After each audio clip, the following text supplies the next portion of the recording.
이 아침도 하나님께서 예비하신 그 은혜가 우리의 심령 가운데 차고 넘치게 되시기를 주의 이름으로 축원합니다. 참 신비롭습니다. 얼마 전까지 그렇게 무더웠던 날씨가 요 며칠 상간에 이렇게 시원해질 수 있는가, 참 신비롭습니다. 하나님의 그 창조의 섭리에 따라서 한 치의 오차도 없이 이렇게 흘러가는 자연의 모습을 보면 이 세상에 하나님 앞에 순종 안 하는 건 우리 인간들밖에 없구나, 그런 생각을 또 해보게 됩니다. 이 좋은 계절을 주신 하나님께 감사드리고, 또 이 아름다운 계절 속에서 정말 하나님을 더 깊이 만나는 그런 은혜의 시간들이 더 풍성해지시기를 주의 이름으로 축복합니다. 지난 주일에 우리는 틀린 그림 찾기라는 제목으로 아브라함과 롯의 삶이 얼마나 다른 삶이었는지를 함께 살펴보았습니다. 믿음의 모양과 형식은 같을 수 있을지 모르지만 한꺼풀만 벗겨보면 전혀 다른 믿음일 수 있다는 것을 우리가 보았죠. 오늘 우리는 같은 시간 같은 장소에서 예배를 드리지만 우리의 예배도 연합되는 예배가 있고 또 그렇지 않은 예배가 있다는 거죠. 내 몸이 지금 이 자리에 있다는 것이 중요한 것이 아니라 내 마음이 하나님을 향해서 내 마음의 중심이 하나님을 향해서 있어야 한다는 것입니다. 여러분의 예배가 진정 하나님께로 향한, 여러분의 마음의 중심이 하나님께로 향한, 그래서 하나님께서 기뻐 받으시는 그런 참된 예배가 되시기를 간절히 바랍니다. 우리가 지난 주일에 살펴보았던 내용은 이런 거였죠. 하나님의 심판의 계획을 실행하기 위해서 두 천사가 소돔을 방문했습니다. 그곳에서 롯을 만나죠. 롯은 그 두 천사를 자기 집으로 영접했습니다. 그런데 밤중에 갑자기 롯의 집에서 소동이 일어났습니다. 어떤 일이 일어났습니까? 롯의 집 앞에 소돔의 남자들이 노소를 막론하고 원근에서 몰려와서 너희 집에 들어간 그 두 남자를 끌어내라. 왜? 우리가 그들을 상관하리라. 남색하겠다는 거, 동성애하겠다는 거죠. 난리가 났습니다. 그때 천사들이 롯의 집 문을 부수고서라도 들어오려고 했던 그 사람들의, 소돔 남자들의 눈을 어둡게 만들어서 일단 소동은 잠잠해졌죠. 해결됐습니다. 오늘 본문은 그런 상황 직후에 천사들이 롯에게 한 말로 시작되고 있습니다. 천사들이 롯에게 말합니다. 집안에 있는 너의 아내와 두 딸 외에 너에게 속한 사람들이 이 성 안에 있느냐? 사위든 자녀든 누구든 너에게 속한 권속들이 있다면 이 성에서 빨리 이끌어내라. 왜 그렇습니까? 13절에 그 이유가 나오죠. 그들에 대한 부르짖음이 여호와 앞에 크므로 여호와께서 이곳을 멸하시려고 우리를 보내셨나니 우리가 멸하리라. 왜 지금 빨리 이끌어내라고 하는가? 하나님께서 심판을 시작하신다는 겁니다. 심판하시려고 우리를 보내셨기 때문에 이제 곧 심판이 시작된다. 그러니까 빨리 너에게 속해 있는 모든 사람들, 너에게 연결되어 있는 모든 사람들을 이끌어서 성 밖으로 이끌어내라. 그런데 심판의 이유를 보니까 그들에 대한 부르짖음이 여호와 앞에 크기 때문이다 그랬습니다.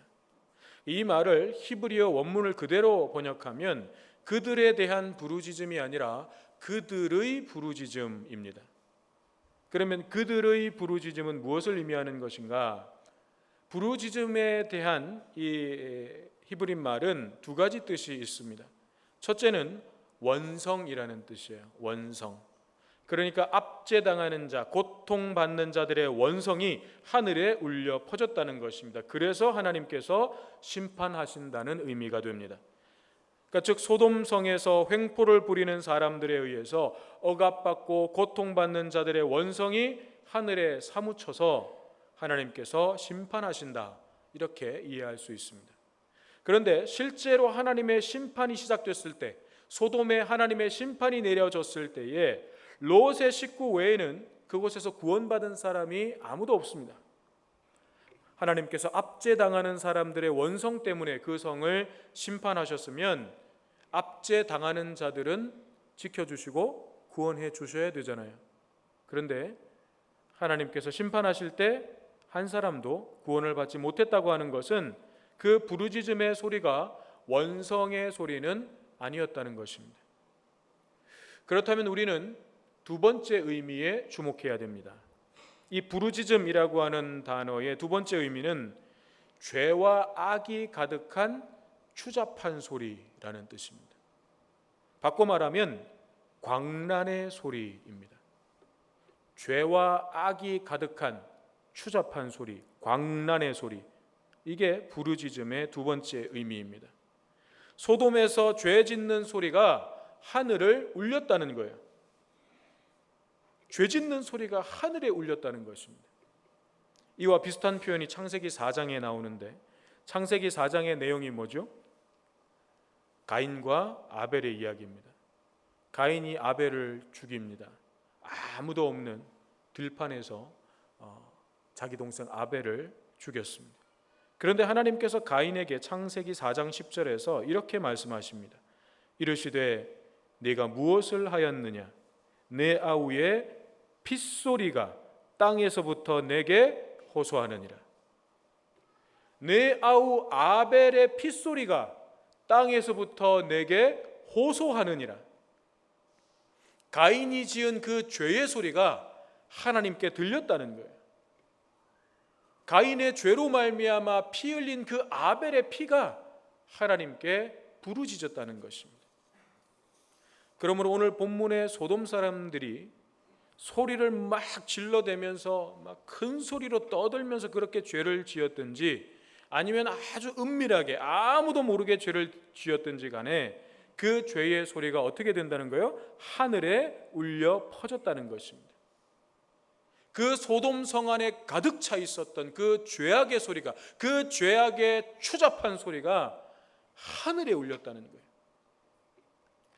여러분, 우리가 만약 남이 보지 않는, 아무도 보지 않는 은밀한 곳에서 죄를 지으면서 이 죄의 소리가 하나님께 들리지 않을 것이라고 생각한다면, 아무도 못 봤으니까, 아무도 본 사람이 없으니까, 아무도 나의 죄를 모를 것이라고 생각한다면 나는 하나님을 믿지 않는 사람이 분명합니다. 모든 것을 감찰하시는 하나님의 존재를 부정하는 것이기 때문에 하나님을 안 믿는 것이 분명합니다. 그런데 만약 하나님을 믿는다고 하면서도 그런 생각을 가지고 살아간다면 그것은 하나님을 모독하는 일입니다. 어떤 죄든지 죄의 소리는 하늘에 울립니다. 하나님은 모든 것을 다 아십니다. 그분 앞에서 숨길 수 있는 것은 아무것도 없습니다. 사랑하는 여러분, 누가 보고 있든지 아니면 보는 사람이 아무도 없는 그런 혼자 있는 곳이든지 우리의 신앙인으로서의 모습은 동일합니까? 내가 그리스도인이라고 하는 것을 아는 사람들이 나를 보고 있는 그곳에서의 내 모습과 나를 전혀 알지 못하는 사람들이 있는 곳, 내가 그리스도인임을 전혀 모르는 사람들이 있는 그곳, 혹은 나를 보는 사람이 아무도 없는 그 은밀한 곳, 그곳과 이곳의 모습이 신앙인으로서 동일하냐 하는 것입니다. 사람은 보지 못해도 하나님은 모든 것을 감찰하고 계신다는 사실을 믿고 있습니까? 우리는 그 사실을 진정으로 믿고 있습니까? 우리가 이 사실을 알고 진정으로 믿는 순간부터 우리의 삶이 달라지는 것입니다. 어느 곳에 있든지 정직하고 진실한 삶을 살아갈 수가 있는 것입니다. 왜냐하면 하나님께서 나의 삶을 지켜보고 계시기 때문입니다. 이것이 하나님 앞에 서 있는 신앙, 고람데오의 삶입니다. 너에게 속한 자들을 다 성 밖으로 이끌어내라는 천사들의 이 말을 들은 롯은 14절에 보니까 먼저 사위될 사람들에게 달려갔습니다. 그리고 이렇게 말하죠. 여호와께서 이 성을 멸하실 터이니 너희는 일어나 이곳에서 떠나라. 떠나라 하는 것은 너희들만 빨리 떠나라는 것이 아니라 같이 함께 빨리 이곳에서 벗어나자, 떠나자, 나와 함께 같이 가자라고 하는 말이죠. 그런데 롯의 말을 들은 사위들의 반응이 무엇이었는가? 14절 끝에 이렇게 되어 있습니다. 그의 사위들은 농담으로 여겼더라. 농담으로 여겼더라. 여기서 농담으로 여겼다는 것은 단순히 그냥 말을 가볍게 들었다는 뜻이 아니라 비웃었다는 거예요. 조롱했다는 거예요. 아버님 혹시 오늘 뭐 잘못 드셨습니까? 더위 잡수셨습니까? 이런 거예요. 물론 롯의 사위들의 그 어떤 성품이나 인격, 그리고 또 영적인 무감각함, 그런 것의 문제일 수도 있고, 또 이 사위들이 듣기에는 사실 너무 황당한 이야기고 미친 소리처럼 들려서 그랬을 수도 분명히 있겠습니다. 그렇지만 우리가 다른 방향에서 한번 생각해 보자는 거죠. 우리가 좀 이 상황을 다른 방향에서 한번 생각해 볼 필요가 있다는 것입니다. 그것은 바로 그 말의 내용보다 관계적인 측면이에요. 롯의 말이 지금 사위들에게 전혀 권위가 없습니다. 사위들은 장인의 말에 전혀 귀를 기울이고 있지 않아요. 오히려 그걸 가볍게 여기는 것을 넘어서 조롱하고 비웃고 있습니다. 이것은 평소 롯의 삶과 언행이 사위들과의 그 관계에 있어서 말의 내용을 뛰어넘어서 귀를 기울일 만큼의 그런 신뢰와 무게감을 주지 못했다는 반증이기도 합니다. 아무리 말의 내용이 당황스럽고 말도 안 되는 것이라고 할지라도 그 사람이 보여주었던 삶과 언행이 진실되고 무게가 있었다면, 여러분, 말의 내용을 뛰어넘어서 저분이 저런 말을 할 분이 아닌데 갑자기 왜 저런 말을 하지? 하면서 그냥 그렇게 가볍게 넘기지는 않았을 거예요.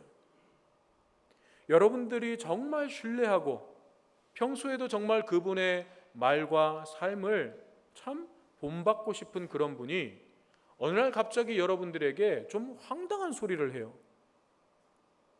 그럼 여러분들의 마음은 일단 그 반응이 어떻게 일어나겠습니까? 저분이 저런 말 하실 분은 아닌 것 같은데 왜 저런 말씀을 하시지? 만약에 그 말에 대해서 우리가 반응을 한다 그러면 무슨 일이십니까? 무슨 일 있으십니까? 도대체 왜 이런 말씀을 이렇게 갑작스럽게 하시는 겁니까? 하고 물었겠죠. 롯의 이 사위들처럼 비웃거나 조롱하지는 않을 거예요. 여러분의 말은 여러분 주변의 사람들에게 존중과 신뢰를 받고 있습니까? 여러분들 주변의 사람들은 여러분들이 하는 말들에 대해서 얼마만큼 신뢰하고 있습니까? 만약 여러분 주변의 사람들이 여러분의 말에 귀를 기울이지 않고 여러분들의 말을 신뢰하지 않는다면 그들을 탓하기 전에, 왜 내 말을 무시해? 화를 내고 그들을, 상대방을 탓하기 전에 내가 헤브론의 삶을 살고 있는지 소돔의 삶을 살고 있는지를 먼저 보아야 합니다. 소돔의 삶을 살아가면서 하는 말에는 결코 권위가 생길 수 없습니다. 그러나 말씀과 기도로 헤브론의 삶을 살아가는 사람의 그 말에는 하나님께서 권위가 있게 하십니다. 여기에는 세상의 어떤 학문을 얼마나 많이 배웠느냐 하는 것은 중요하지 않습니다. 소위 가방끈 길이가 얼마나 되는가, 이건 전혀 중요하지 않아요. 아무 상관이 없습니다. 왜냐하면 인간의 지식이나 지혜가 아닌 하나님의 지혜가 흘러나오기 때문입니다. 진실된 삶에서 나오는 무게가 그 사람의 말 한마디 한마디에 실려 나오기 때문에 결코 가볍게 여길 수 없는 것입니다. 복음을 전하는 일도 마찬가지죠. 롯이 전한 말은 복음이 아닙니까? 여기 있으면 죽는다, 나가야 된다, 생명의 길을 전해준 거잖아요. 그러니까 복음을 전한 거죠, 롯도 말하자면. 그럼에도 사위들은 그 복음을 농담으로 여겼습니다. 왜냐하면 롯의 삶이 헤브론의 삶이 아니라 소돔의 삶이었기 때문에 그렇습니다. 그의 말은 지금 자기 가까운 가족들에게조차도 신뢰를 주지 못하고 전혀 무게감과 권위가 없는 거예요. 많은 분들이 나는 아는 것이 없어서 복음을 전하지 못한다고 말합니다. 배운 것이 없어서, 사람들에게 내세울 만한 뭔가가 없어서 내가 복음을 전하기가 힘들다고 이야기합니다. 하지만 그런 생각들은 철저하게 인본주의에 근거한 생각이라는 것을 우리가 알아야 됩니다. 내가 하나님의 말씀을 전해야 되는데 그 말씀을 전하기 위해서 내가 뭔가를 가지고 있어야 된다고 생각한다면, 저 사람들을 내가 좀 압도할 만한 뭔가 강력한 것이 내 안에 있어야만 하나님의 말씀을 전할 수 있다고 생각한다면, 내가 가져야 된다고 생각하는 그 무엇이 내가 전해야 할 하나님의 말씀보다 훨씬 더 파워가 있고 능력이 있고 크다고 생각하는 거예요. 맞잖아요. 하나님의 말씀만 전하면 되는 거예요. 내가 아무것도 없어도, 내가 가진 것이 없고 아무것도 없어도 하나님의 말씀만 그냥 전하면 되는 거예요. 하나님의 말씀은 살았고 운동력이 있는 것입니다. 하나님의 말씀에 생명력이 있고 능력이 있는 거예요. 그 말씀이 사람을 변화시키고 그 마음을 움직이는 것입니다. 그런데 우리는 말씀을 전하는 것보다 이 말씀을 변호할 수 있는 뭔가를 내가 갖고 있어야 된다고 생각해요. 내가 상대방을 논리로든 아니면 내가 갖고 있는 지위로든 아니면 내가 갖고 있는 어떤 재산이든 내가 가지고 있는 그 무엇으로 이 사람을 일단 콱 눌러서 압도를 해야 이 사람이 내 말에 귀를 기울인다고 생각해요. 아니에요. 그건 전혀 복음적이지 않고 전혀 하나님의 방법이 아니라는 것입니다.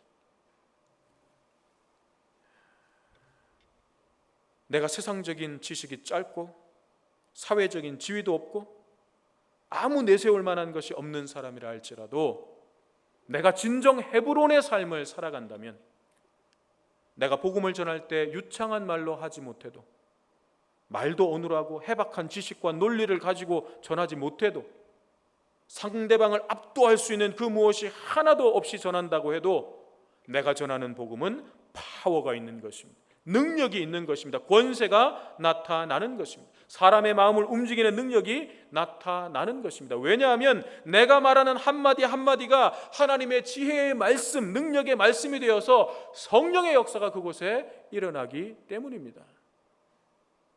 우리는 이걸로 나가는 거예요. 그러므로 여러분 자신을 한번 돌아보시기 바랍니다. 나는 왜 복음을 전하는 데에 주저하고 있는가?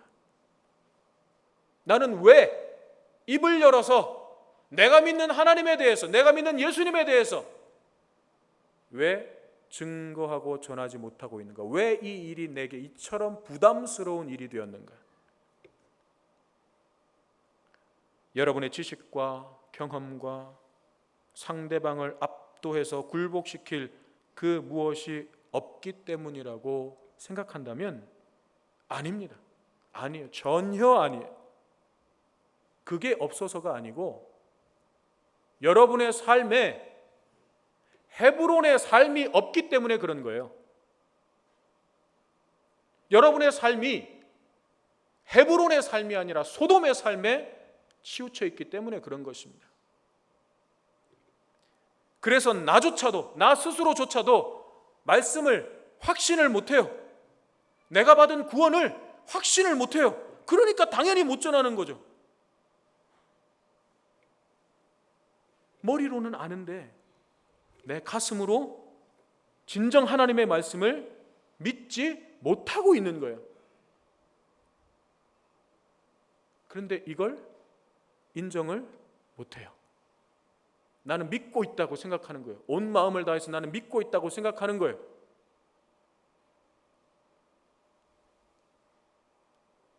나 역시도 하나님의 말씀을 가볍게 여기고 있기 때문입니다. 롯의 모습이 그렇습니다.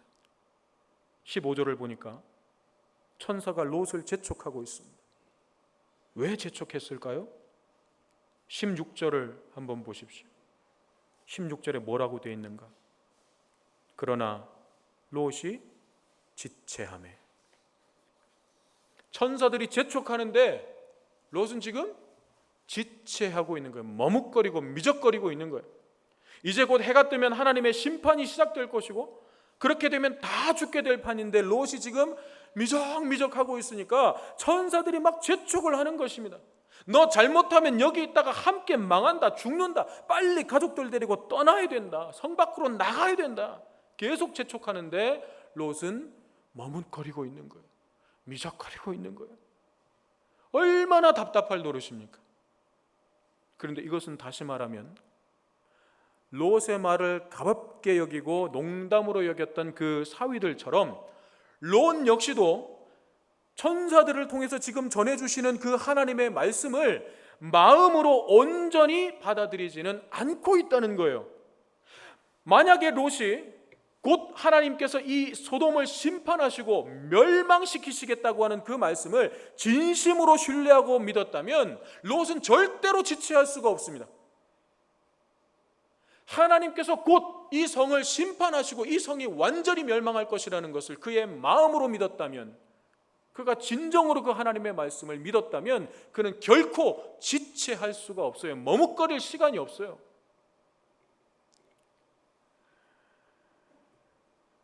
하지만 롯이 지체했다는 것은 마음이 아닌 머리로만 하나님의 말씀을 받아들였다는 것입니다.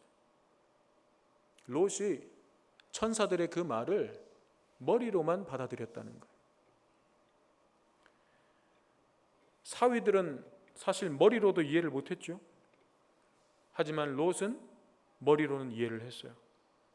머리로 이해는 했으니까 사위들에게 가서 우리가 빨리 나가야 된다고 전하긴 전했잖아요. 그런데 롯의 몸이 안 움직이고 있는 거예요. 왜냐하면 롯의 마음이 안 따라갔기 때문에, 그 말씀에 롯의 마음이 반응을 안 하고 있기 때문에 그런 거예요. 사실 이것이 오늘 우리의 모습입니다. 솔직한 우리의 모습이에요. 왜 나는 말씀에 순종하는 삶이 이렇게 어렵고 힘든가? 말씀을 몰라서 그런 겁니까? 물론 처음 신앙생활을 하는 분들은 말씀이 뭔지를 모르니까, 뭘 어떻게 해야 되는지 전혀 모르니까. 그런데 이곳에 앉아 계신 여러분이 정말 하나님의 말씀을 몰라서 그런 겁니까? 그런 건 아니잖아요. 하나님의 말씀을 머리로는 이해했는데 그 말씀이 마음에는 채워지 있지 않기 때문에, 그 말씀이 내 마음 가운데 들어오지 않기 때문에, 마음으로는 그 말씀을 온전히 믿지 않기 때문에 내 몸도 따라가지를 않는 거예요. 내 몸이 움직여지지가 않는 거예요. 그래서 가장 긴 여행은 머리에서 마음까지의 여행이다 라고 하는 그 말은 우리가 늘 깊이 한번 생각해 볼 말입니다. 우리가 하나님의 말씀을 머리로 다 이해한다고 해도 그 말씀이 한 말씀이라도 우리의 마음에 새겨지지 않고 그 말씀이 우리의 마음에 심겨지지 않으면 날마다 말씀 앞에 서서 씨름하는 땀 흘림이 없이는 그 해박한 말씀에 관한 지식은 아무 의미가 없는 것입니다. 아무 소용이 없는 것입니다. 왜냐하면 우리가 아무리 머릿속에 많은 지식들을 가지고 있어도 그 지식으로는 우리가 여전히 소돔에서 지체할 것이기 때문입니다. 내 머릿속에 있는 그 말씀에 관한 지식으로는 계속해서 소돔에서 미적거릴 것이기 때문입니다. 예수님께서 마태복음 22장 37절에서 주 너의 하나님을 사랑하라 라고 말씀하시면서 순서가 어떻게 됐냐면 너의 마음을 다하고 목숨을 다하고 뜻을 다하여 주 너의 하나님을 사랑하라는 것. 마음을 가장 먼저 말씀하셨습니다. 그냥 생각하기에는 목숨이 제일 먼저 나와야 될 것 같아요. 너의 목숨을 다해서 주 너의 하나님을 사랑해라. 목숨이 제일 중요하니까. 그런데 예수님은 마음을 먼저 얘기하시는 거예요. 여러분, 내가 하나님을 향해서 주님, 내 생명을 주님을 위해서 드리겠습니다. 내 삶을 주님을 위해서 바치겠습니다. 여러분, 얼마든지 우리가 큰 소리로 부르짖으면서 하나님 앞에 그렇게 소원하고 기도할 수 있습니다. 그런데 내 마음이 움직이지 않으면 그 소리는 허공을 치는 아무 의미 없는 소리가 되는 거예요. 내 마음이 움직이지 않으면 절대로 내 뜻을 다해서 하나님을 사랑할 수가 없는 것입니다. 롯이 그렇게 지체하면서 미련을 버리지 못하니까, 미적거리니까 16절에서 두 천사가 롯과 그 아내와 두 딸의 손을 잡고서는 인도하여 성 밖에 두었다 그랬습니다. 인도했다고 하니까 점잖게 이리로 가셔야 됩니다 하고 에스코트했다는 게 아니고 손을 낚아챘다는 거예요. 미적거리고 꾸물거리고 있는 그 손을 확 낚아채가지고 아주 끌어냈다는 거예요. 끌어냈다는 거예요.